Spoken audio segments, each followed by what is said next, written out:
আমাদের চাকলাহাট ইউনিয়ন আওয়ামী লীগকে তিনি আজকে তালামুক্ত অবমুক্ত করেছেন। 2024 সালের আগস্টে ক্ষমতার পরিবর্তনের পর নিষিদ্ধ ঘোষিত হলেও 2026 সালের ফেব্রুয়ারিতে দেশের বিভিন্ন জেলা উপজেলায় আওয়ামী লীগের কার্যালয়গুলো আবারও খুলতে শুরু করেছে দলটি। পঞ্চগড়, ঠাকুরগাঁও, বরগুনা ও পটুয়াখালী সহ অন্তত 15টি জেলায় তালা ভেঙে নেতাকর্মীরা অফিসে প্রবেশ করেছেন এবং পতাকা উত্তোলন করছেন। এই কার্যক্রমের নেপথ্যে শেখ হাসিনার নির্দেশনা রয়েছে বলে দাবি করা হচ্ছে। তবে মূলত বিএনপি ক্ষমতায় আসার পর থেকেই আওয়ামী লীগের কার্যালয়ে খোলার হিড়িক লেগেছে। একই সাথে জামিন পাচ্ছেন কারাগারে থাকা দলটির প্রভাবশালী নেতারাও। সম্প্রতি জামিন পেয়েছেন কক্সবাজারের শীর্ষ সন্ত্রাসী, স্বীকৃত ইয়াবা ব্যবসায়ী এবং আওয়ামী লীগের সাবেক এমপি আব্দুর রহমান বদি। হাইকোর্ট থেকে তিনি জামিন পেয়েছেন। দুর্নীতির মামলায় আওয়ামী লীগ আমলেই সাজাপ্রাপ্ত ছিলেন তিনি। একইভাবে জামিন মিলেছে নারায়ণগঞ্জের সাবেক মেয়র আইভি রহমানেরও। 18 ফেব্রুয়ারি বরিশাল সদর আসনের সাবেক সংসদ সদস্য ও মহানগর আওয়ামী লীগের সহসভাপতি জেবুন্নেসা আফরোজ সহ দলটির 3 শীর্ষ নেতা আদালত থেকে জামিন পেয়েছেন। জামিনপ্রাপ্ত অন্য 2 নেতা হলেন বরিশাল মহানগর ছাত্রলীগের সাবেক সভাপতি ও সদর উপজেলার সাবেক ভাইস চেয়ারম্যান জসিমউদ্দিন এবং মহানগর যুবলীগের যুগ্ম আহ্বায়ক মাহমুদুল হক খান মামুন। তারা সবাই জুলাই হত্যা মামলার আসামি। এভাবে প্রতিদিনই দীর্ঘ হচ্ছে আওয়ামী লীগের নেতাদের জামিনের তালিকা। এরপরও বিএনপির ভারপ্রাপ্ত চেয়ারম্যান তারেক রহমানের বক্তব্যে আগের চেয়ে তুলনামূলক সংযত ভাষা ব্যবহারের বিষয়টি লক্ষ্য করা গেছে। সরাসরি আওয়ামী লীগ বিরোধী তীব্র আক্রমণের বদলে তিনি রাষ্ট্রীয় সংস্কার, নির্বাচনী কাঠামো ও আইনের শাসনের প্রসঙ্গ তুলছেন বেশি। কিছুদিন আগে বিবিসিকে দেয়া এক সাক্ষাৎকারেও তার নমনীয়তা লক্ষ্য করা গেছে। দল হিসেবে তারা যদি অন্যায় করে থাকে তাহলে দেশের আইন অনুযায়ী তার বিচার হবে, দেশের আইন সিদ্ধান্ত নেবে। এমনকি আওয়ামী লীগের রাজনীতি করা উচিত কিনা এমন প্রশ্নের উত্তরও জনগণের উপর ছেড়ে দিয়েছেন তারেক রহমান। আপনি ব্যক্তিগতভাবে কি মনে করেন, আওয়ামী লীগের কি বাংলাদেশের রাজনীতিতে থাকা উচিত নাকি না?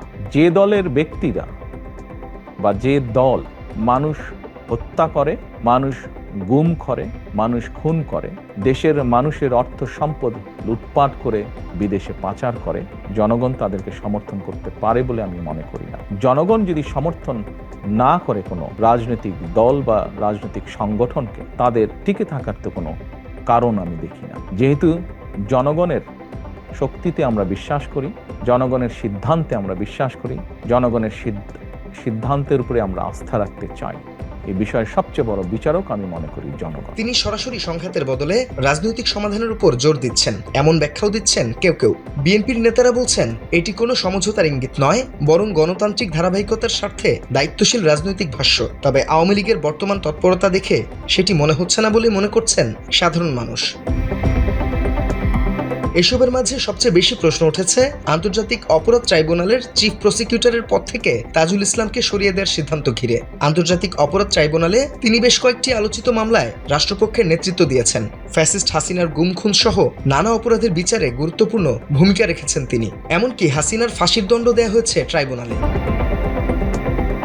তাজুলের হাত ধরেই ছিল দণ্ডিত হাসিনার আরও বেশ কিছু মামলা। তাকে হঠাৎ করে দায়িত্ব থেকে অব্যাহতি দেওয়ায় বিচার প্রক্রিয়ার ধারাবাহিকতা নিয়ে সংশয় তৈরি হয়েছে। সরকার পক্ষ বলছে এটি প্রশাসনিক সিদ্ধান্ত, ব্যক্তি নির্ভর নয়, প্রতিষ্ঠান নির্ভর প্রক্রিয়াই চলবে।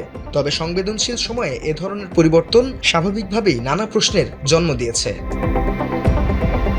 কারণ আন্তর্জাতিক অপরাধ ট্রাইব্যুনালে রাষ্ট্রপক্ষের গুরুত্বপূর্ণ মুখ ছিলেন তাজুল ইসলাম। আলোচিত কয়েকটি মামলায় তিনি সরাসরি যুক্ত ছিলেন। তাকে হঠাৎ করে দায়িত্ব থেকে সরিয়ে দেওয়ার সিদ্ধান্ত রাজনৈতিক অঙ্গনেও নানা জল্পনা সৃষ্টি করেছে। সরকার বলছে এটি প্রশাসনিক পুনর্বিন্যাস, বিচার প্রক্রিয়া প্রতিষ্ঠান নির্ভর, ব্যক্তি নির্ভর নয়। তবে এর ফলে শেখ হাসিনার বিরুদ্ধে দায়ের হওয়া মামলাগুলো দেশের রাজনীতিতে বড় প্রভাব ফেলতে পারে, এমনটাই মনে করছেন বিশ্লেষকরা। তারা বলছেন বিচার প্রক্রিয়া দীর্ঘায়িত হলে রাজনৈতিক মেরুকরণ আরও তীব্র হতে পারে। এক্ষেত্রে আইন বিশেষজ্ঞদের একটি অংশ মনে করছেন এমন সংবেদনশীল সময়ে নেতৃত্বে পরিবর্তন বিচার কার্যের ধারাবাহিকতায় প্রভাব ফেলতে পারে। নতুন কৌশলীকে মামলা বুঝে নিতে সময় লাগবে, ফলে শুনানি ও প্রস্তুতিতে বিলম্ব হওয়া স্বাভাবিক।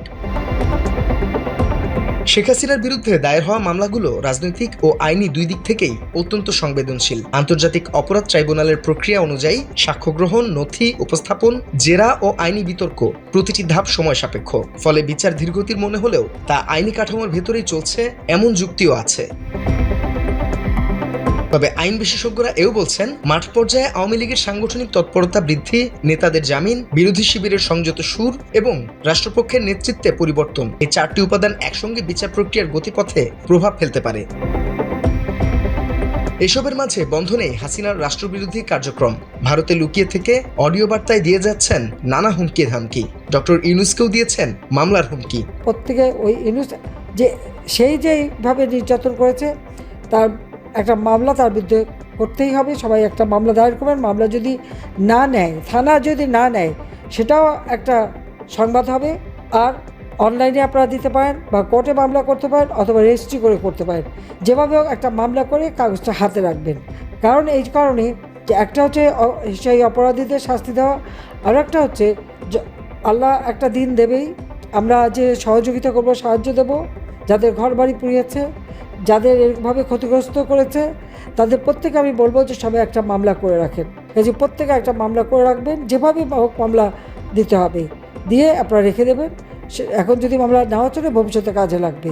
এমনকি মৃত্যুদণ্ডের রায় উপেক্ষা করে দেশে ফেরার ঘোষণা দিয়েছেন ফ্যাসিস্ট হাসিনা। আইনের শাসন নাই, বিচার নাই, ন্যায় বিচার নাই, স্বেচ্ছাচারিতা চলছে সম্পূর্ণ। এভাবে একটা দেশ চলতে পারে না। আমার ইজ্জত বাঁচাতে বা জীবনটা বাঁচাতে একটা ব্যবস্থা নিয়েছে, কিন্তু আমি তো ফিরে আসবোই ইনশাল্লাহ। আমার মৃত্যুদণ্ড দিয়েছে, আমি পরোয়া করি না, আমি আসবো, সময় হলে আসবো।